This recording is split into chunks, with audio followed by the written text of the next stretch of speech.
Hi, I am Moonchildlexi, and I am here with you as a guide on your own spiritual awakening journey.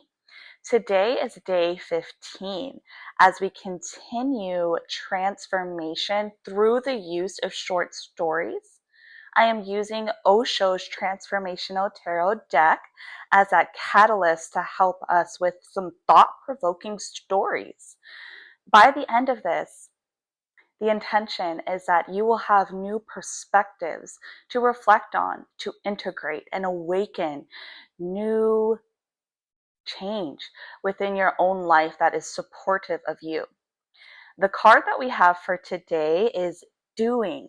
It's a number 58.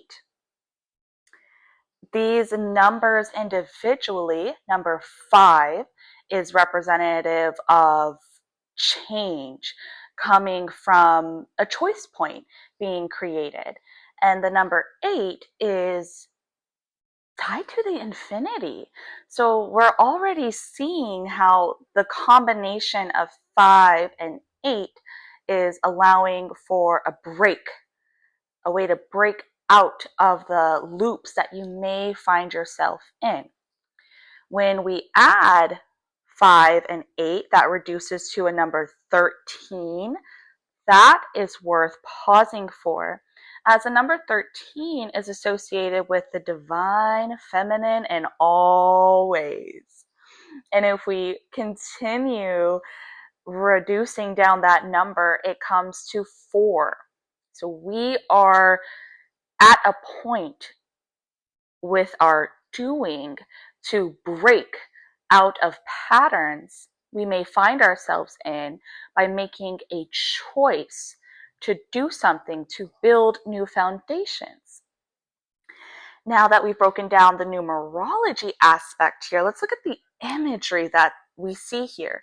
We are at a nighttime setting, and individuals have fallen down to rest. The colors are significant. We're seeing green, blues, reds. We have a camel in the background. We can call sleeping an act of doing, but there's kind of a balance of being and doing that I'm seeing here in the imagery.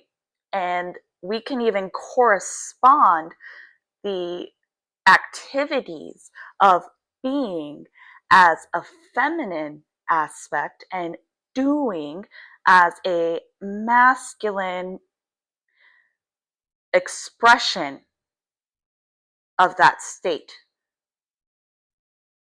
So we've assessed a little bit what we're seeing here in the imagery. Let me share the story. Each day it happens. You could have done something, but you didn't do it.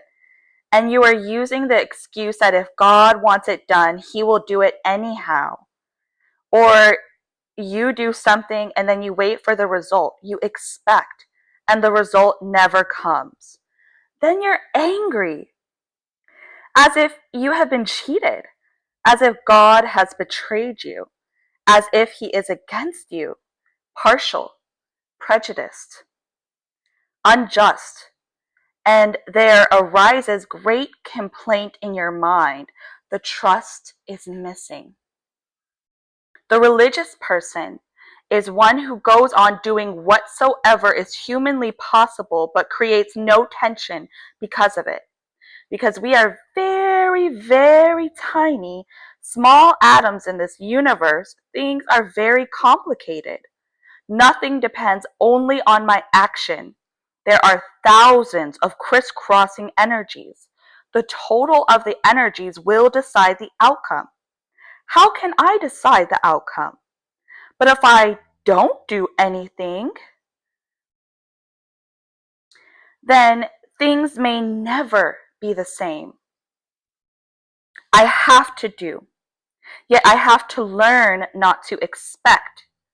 Then doing is a kind of prayer, with no desire that result should be such. Then there is no frustration. Trust will help you remain unfrustrated, And tethering the camel will help you remain alive, intensely alive. Doing. Trust in Allah, but tether your camel first. The Sufi saying wants to create this third type of man, the real man. One who knows how to do and one who knows who can be a doer when needed. So to know when to do and when not to do. One can go on being a doer when needed and can say yes, and who can be passive when needed and can say no. Who is utterly wakeful in the day and utterly asleep in the night. Who knows how to inhale and how to exhale. Who knows the balance of life, the give and the take, the yin and the yang. Trust in Allah, but tether your camel first. The saying comes from a small story. A master was traveling with one of his disciples when the disciple who was in charge of taking care of the camel. They came in the night, tired, to a caravanserai. It was a disciple's duty to tether the camel. He didn't bother about it, though. He left the camel outside. Instead, he simply prayed.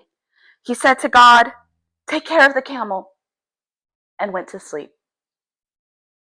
In the morning, the camel was gone. Stolen, moved away, or whatsoever happened. The master asked, "What happened to the camel? Where is the camel?" And the disciple said, "I don't know. You ask God." Because I told Allah to take care of the camel, and I was too tired. So I don't know. And I am not responsible either, because I told him, and I was very clear. There was no missing the point. Not only once in a fact, I told him thrice. And you go on teaching, trust Allah. So I trusted. Don't look to me with anger. And the master said, trust in Allah, but tether the camel first. Because Allah has no other hands than yours. If he wants to tether the camel, he will have to use somebody's hands. He has no hands, and it is your camel. The best way and the easiest way and the shortest way is to use your hands. Trust Allah. Don't trust only your hands, otherwise you will become tense. Tether the camel and then trust Allah. You will ask, then why trust Allah if you are tethering the camel? Because a tethered camel can still be stolen. You do whatsoever you can do. That does not make the result certain. There is no guarantees. You do whatsoever you can do. Give it all your might. Whatever your hands find you to do it with all your might. For you are the instrument and the tool to be a force within this world. And then whatsoever happens, accept it. This is the meaning of tether the camel. Do whatsoever is possible for you to do. Don't shrink your responsibility.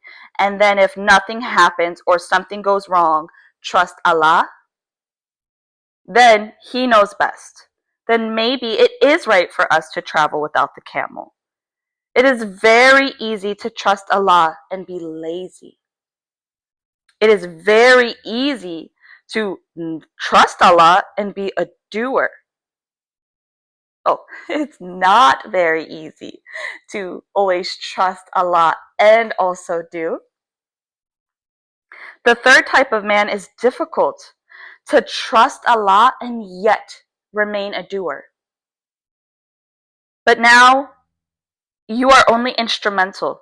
God is the real doer. You are the instruments in his hands.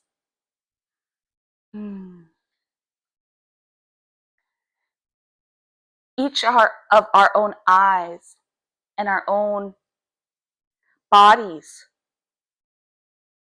When you feel called to do something, do it. Do it, even if it doesn't make sense. Do what is stirred within you.